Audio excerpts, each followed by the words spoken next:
And while civilian militias arm themselves to defend the U.S. borders, there's another mildly intimidating menace currently under development by the U.S. Department of Defense's Advanced Research Project Agency.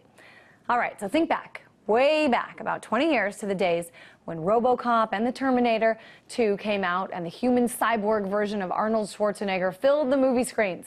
A future with robots that seemed so realistic and human-like, but were almost too fantastic to imagine. Well, that distant future might be closer than you would guess. Meet Petman, a two-legged humanoid robot that can do it all. He can walk upstairs and run on a treadmill faster than most humans can.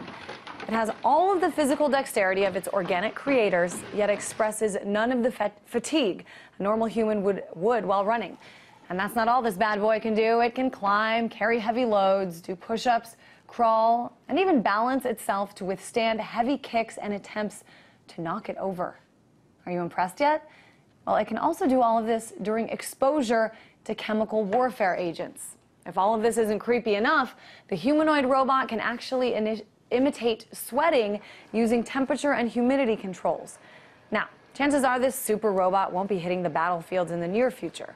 However, it does add a very complex layer to the direction war has taken in recent decades. As we all know, war has transformed through the years. Gone are the days of soldiers fighting in the trenches. For the past decade, there's been a public debate over the use of unmanned aerial vehicles to kill enemy combatants.